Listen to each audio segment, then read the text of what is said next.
ನೀವು ಇನ್ನೂ ಸ್ಟಾರ್ ಕನ್ನಡ ಚಾನೆಲ್ನ ಸಬ್ಸ್ಕ್ರೈಬ್ ಆಗಿಲ್ಲ ಅಂದ್ರೆ ಈಗಲೇ ಸಬ್ಸ್ಕ್ರೈಬ್ ಆಗಿ. ಹಾಗೆ ಪಕ್ಕದಲ್ಲಿ ಬರೋ ಬೆಲ್ ಬಟನ್ನ ಯಾವುದೇ ಕಾರಣಕ್ಕೂ ಮರೆಯದೆ ಪ್ರೆಸ್ ಮಾಡಿ. ಇದರಿಂದ ನಾವು ಅಪ್ಲೋಡ್ ಮಾಡುವ ಒಳ್ಳೆ ವಿಡಿಯೋ ನಿಮಗೆ ಬಂದು ತಲುಪುತ್ತದೆ. ಕನ್ನಡದ ಖ್ಯಾತ ನಟ ಕಿಚ್ಚ ಸುದೀಪ್ ಅವರಿಗೆ ಬಹುದೊಡ್ಡ ಸಂಕಷ್ಟವೊಂದು ಎದುರಾಗಿದೆ. ಹೌದು, ಕೋರ್ಟ್ನಿಂದ ನಟ ಸುದೀಪ್ ಅವರಿಗೆ ಅರೆಸ್ಟ್ ವಾರೆಂಟ್ ಜಾರಿಯಾಗಿದೆ. ಕಳೆದ 1 ವರ್ಷದ ಹಿಂದೆ ಅಭಿನಯ ಚಕ್ರವರ್ತಿ ಕಿಚ್ಚ ಸುದೀಪ್ ಅವರ ವಿರುದ್ಧ ಚಿಕ್ಕಮಗಳೂರಿನ ಕಾಫಿ ಎಸ್ಟೇಟ್ನ ಓನರ್ ಒಬ್ರು ದೂರು ನೀಡಿದ್ರು. ಆದ್ರೆ ಇದೀಗ ಆ ದೂರು ಮತ್ತೆ ಕೇಳಿ ಬರುತ್ತಿದೆ.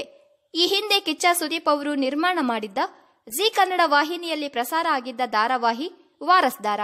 ಈ ಸೀರಿಯಲ್ನ ಶೂಟಿಂಗ್ ಆಗಿ ಚಿಕ್ಕಮಗಳೂರಿನ ಕಾಫಿ ಎಸ್ಟೇಟ್ ಅನ್ನ ಬಳಸಿಕೊಳ್ಳಲಾಗಿತ್ತು.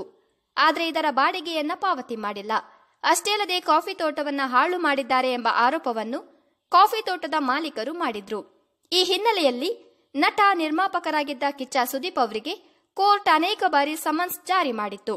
ಆದ್ರೆ ಈವರೆಗೂ ಕೂಡ ಕಿಚ್ಚ ಸುದೀಪ್ ಅವರು ಕೋರ್ಟ್ಗೆ ಹಾಜರಾಗೇ ಇಲ್ಲ. ಈ ಕಾರಣದಿಂದ ಸುದೀಪ್ ಅವರಿಗೆ ಬಂಧನ ವಾರೆಂಟ್ ಅನ್ನ ಜಾರಿಗೊಳಿಸಿದೆ. ಹಾಗಾಗಿ ಚಿಕ್ಕಮಗಳೂರಿನ ಪೊಲೀಸರು ಕಿಚ್ಚ ಸುದೀಪ್ ಅವರನ್ನ ಅರೆಸ್ಟ್ ಮಾಡಲು ತೆರಳಿದ್ದಾರೆ.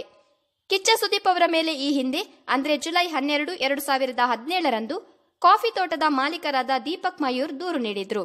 95 ಲಕ್ಷ ರೂಪಾಯಿ ಮೌಲ್ಯದ ಕಾಫಿ ತೋಟವನ್ನು ಹಾಳು ಮಾಡಿದ್ದಾರೆ ಅಂತ ಆರೋಪ ಮಾಡಿ ಕಿಚ್ಚ ಸುದೀಪ್ ಅವರ ಮೇಲೆ ಮಲ್ಲಂದೂರು ಪೊಲೀಸ್ ಠಾಣೆಯಲ್ಲಿ ಪ್ರಕರಣ ದಾಖಲಿಸಿದ್ರು. ಆದ್ರೆ ಇದೀಗ ಮತ್ತೆ ಈ ಆರೋಪ ಹೆಬ್ಬುಲಿಗೆ ತಲೆನೋವಾಗಿ ಪರಿಣಮಿಸಿದೆ. ಈ ವಿಡಿಯೋದ ಬಗ್ಗೆ ನಿಮ್ಮ ಅನಿಸಿಕೆ ಅಭಿಪ್ರಾಯಗಳನ್ನ ನಮ್ಮ ಕಮೆಂಟ್ ಬಾಕ್ಸ್ ನಲ್ಲಿ ತಿಳಿಸಿ. ಹಾಗೆ ಸ್ಟಾರ್ ಕನ್ನಡ ಚಾನೆಲ್ನ ಸಬ್ಸ್ಕ್ರೈಬ್ ಮಾಡೋದನ್ನ ಮರಿಬೇಡಿ.